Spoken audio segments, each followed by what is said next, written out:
সেটা নিয়ে এখানে বলবার মতো পাণ্ডিত্য বা প্রস্তুতি আমার কোনোটাই নেই।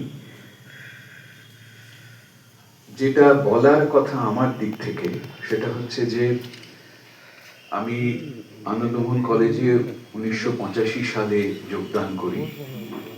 সেদিন থেকে শুরু করে উনি বোধহয় 2007 সালে অবসর নেন। এত সুদীর্ঘ এতগুলি বছর আমাদের একই বিভাগে অধ্যাপনা করা এবং আমাদের যে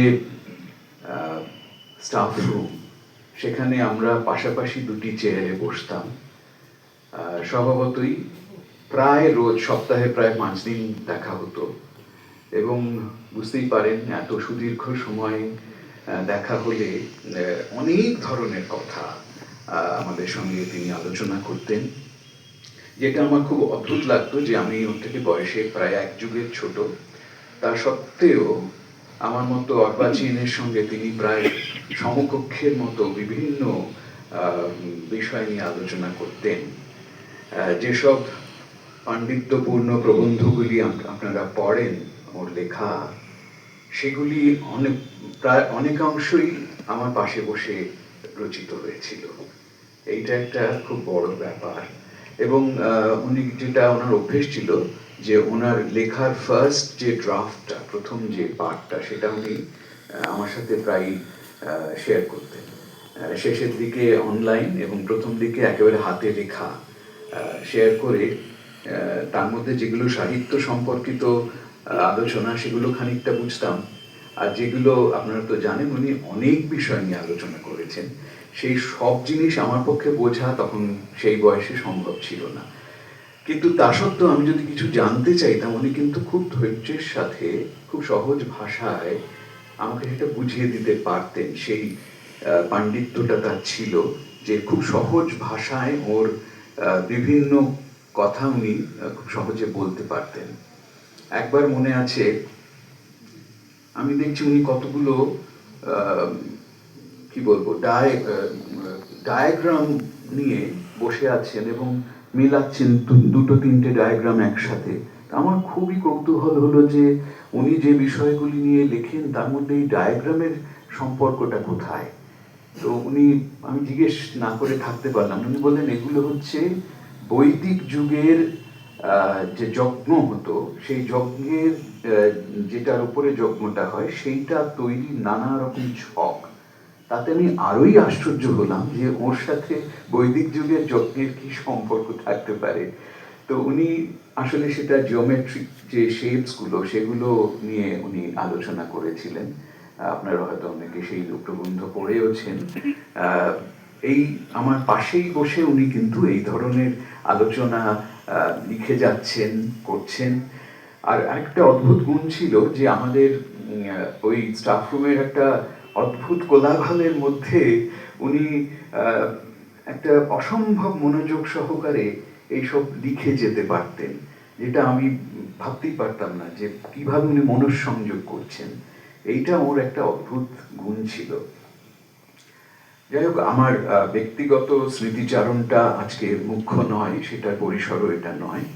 আমি যেটা বলতে চাই সেটা হচ্ছে রামকৃষ্ণ বাবুর মতো বস্তুবাদী সারস্বত চিন্তক আজকের দিনে বড়ই কম।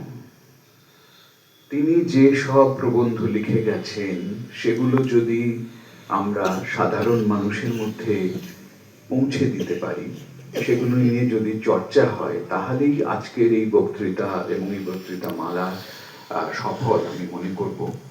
কারণ আপনারা সকলেই জানেন ইদানিং সারা পৃথিবীতে একটা চরম দক্ষিণপন্থা কিভাবে যেন আমাদের গ্রাস করে ফেলেছে। বিভিন্ন দেশে তার অভিধা আমরা লক্ষ্য করছি। মানুষের ধর্মকে হাতিয়ার করে, মানুষের মনের অন্ধকার দিকটাকে হাতিয়ার করে, মানুষের মধ্যে কুসংস্কারগুলোকে জাগিয়ে দিয়ে বিভিন্ন দেশের শাসকেরা তাদের যা করার করে চলেছেন। আর সাধারণ মানুষের কিন্তু যুক্তিবাদী মনটা একেবারেই চলে গেছে।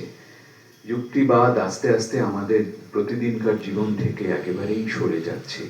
এইটা কিন্তু একটা ভীষণ বিপজ্জনক একটা পরিস্থিতি, যার বিরুদ্ধে আমাদের সকলকে কিন্তু খানিকটা সক্রিয় হতে হবে। রামকৃষ্ণ বাবুকে আজকে ভীষণভাবে স্মরণ করছি এই জন্যে যে তিনি এমন একজন মানুষ ছিলেন যিনি যুক্তিবাদকে খুব সাধারণভাবে সকলের মধ্যে জাগিয়ে দিতে পারতেন, সেইটা ছড়িয়ে দিতে পারতেন। আমার মনে হয় আমাদের এইটা একটা কিন্তু কর্তব্য আমাদের সকলের। আজকে যারা এখানে উপস্থিত হয়েছেন সকলেই সেইটা মনে রাখবেন। আমাকে একটি গান গাইতে বলা হয়েছে রামকৃষ্ণ বাবুর স্মৃতির প্রতি শ্রদ্ধা জানানোর জন্য। আমি একটি গান গাইছি। এটি যতীন্দ্র মৈত্রের লেখা একটি গান, যেটি আপনারা অনেকেই জানেন। আমার সাথে আপনারা গলা মেলাতে পারেন। এসো মুক্ত করো, মুক্ত করো অন্ধকারের এই দ্বার। এসো মুক্ত করো, মুক্ত করো অন্ধকারের এই দ্বার। এসো শিল্পী, এসো বিশ্বকর্মা, এসো স্রষ্টা। এসো শিল্পী, এসো বিশ্বকর্মা, এসো স্রষ্টা। রসরূপ মন্ত্র দ্রষ্টা।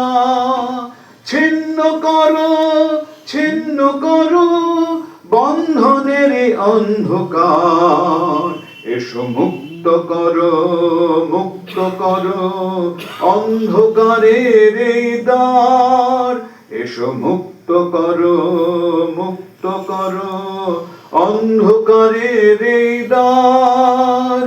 দিকে দিকে ভেঙেছে যে শৃঙ্খল, দুর্গত দলিতেরা পায় বল। এ শুভ লগ্নে তাই তোমারে স্মরণ করি রূপকার। এ শুভ লগ্নে তাই তোমারে স্মরণ করি রূপকার। এসো মুক্ত করো হে দ্বার। এসো মুক্ত করো, মুক্ত করো অন্ধকারের এই দ্বার। উঠেছে যে জীবনের লক্ষ্মী মৃত্যু সাগর মন্থনে।